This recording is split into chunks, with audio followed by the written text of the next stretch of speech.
தினமணி.com நேயர்களுக்கு வணக்கம். மன அழுத்தம் முன்னாடி காலத்துலலாம் இந்த மன ரீதியான பிரச்சனைகள் பெருசா இருந்ததில்லைன்னு தான் சொல்றாங்க. அதனால பெரிய பாதிப்புகள் இருந்ததாகவும் தெரியல. ஆனா இப்ப இருக்கிற சூழ்நிலையில யாரை பார்த்தாலும் ரொம்ப ஸ்ட்ரெஸ்ஸா இருக்கு, நான் ரொம்ப டிப்ரெஷன்ல இருக்கேன்னு சொல்றத பாக்குறோம். அந்த அளவுக்கு ஸ்ட்ரெஸ், டிப்ரெஷன், மென்டல் ஹெல்த்ன்ற வார்த்தைகள் எல்லாம் ரொம்ப சாதாரணமா பேசப்படுது. மன அழுத்தம் ஏன் வருது, எப்படி சரி செய்யலாம், மனநல மருத்துவர்கள் இதை பத்தி என்ன சொல்றாங்கன்னு இந்த வீடியோல பார்க்கலாம். இப்போ பல்வேறு உடல்நல பிரச்சனைகள் வரதால ஜிம்முக்கு போறது, சத்தான உணவை சாப்பிடுறதுன்னு பெரும்பாலான மக்கள் கொஞ்சம் விழிப்புணர்வோட தான் இருக்காங்க. உடல் ஆரோக்கியத்துல கவனம் செலுத்துற நாம ரொம்ப முக்கியமான மன ரீதியான பிரச்சனைகளை கவனிக்காம விட்டுடுறோம். பதற்றம், மன அழுத்தம், மனச்சோர்வுலாம் வெளிப்படையா தெரியாததால அதை விட்டுடுறாங்க.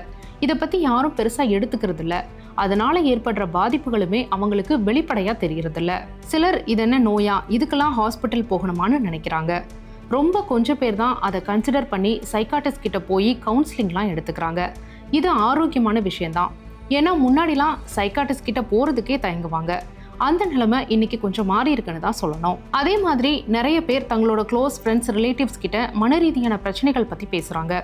சோசியல் மீடியாலையும் பலரும் இதை பத்தி பேசுறாங்க.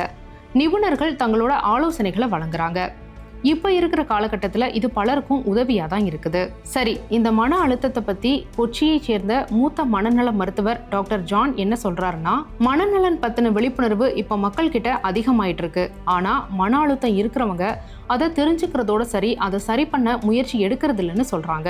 நகரமயமாக்கல், வெளிநாட்டு பயணம், தனி குடும்பம், குழந்தைகளோட கல்வி எதிர்காலம், வீட்டுல தனிப்பட்ட பிரச்சனைகள், வேலை செய்யற இடத்துல பிரச்சனை, சடனா ஃபினான்ஷியல் லாஸ் ஆகிறது, உறவுல கருத்து வேறுபாடுகள், ஏதாவது மிகப்பெரிய இழப்பு, யாரோட ஆதரவும் இல்லாம இருக்கிறது, விபத்து, ஏமாற்றம், துரோகம், திடீர் நோய், இதனால எல்லாம் மன அழுத்தம் வரலாம். மன அழுத்தத்துக்கு மரபணுவும் ஒரு காரணமா சொல்லப்படுது. ஆனா மன ரீதியா அதிகமா பாதிக்கப்பட்டா யாரும் அதை பெருசா எடுத்துக்கிறது இல்ல.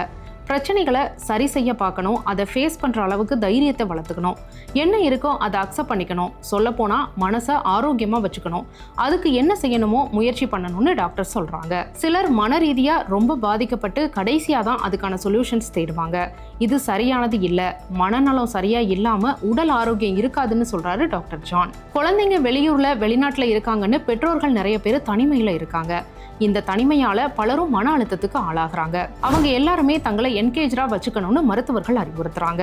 மன அழுத்தம் எக்ஸ்ட்ரீம் லெவலுக்கு போற வரைக்கும் காத்திருக்காம ஆரம்ப நிலையிலேயே சுதாரிச்சுட்டு அதை சரி செய்யறதுக்கான வழியை பார்க்கணும். இப்போ குழந்தைகளும் இளைஞர்களும் கூட மன அழுத்தத்துக்கு ஆளாகிறாங்க. அவங்களுக்கு இப்பத்துல இருந்தே சொல்லி கொடுத்து வளர்த்தா பிற்கால வாழ்க்கைக்கு உதவும்னு மருத்துவர்கள் அறிவுறுத்துறாங்க.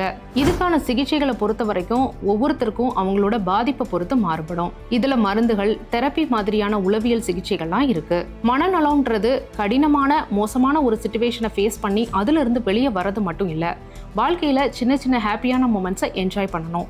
அதுதான் மனநலனை மேம்படுத்தும்னு நிபுணர்கள் சொல்றாங்க. கடைசியா, உடல் ஆரோக்கியத்துக்கு நாம தினமும் எவ்வளவு நேரம் நடக்கிறோம் அப்படின்றத விட நம்மோட மனநலனை ஆரோக்கியமா வச்சுக்க என்ன பண்ணணும்னு யோசிங்க.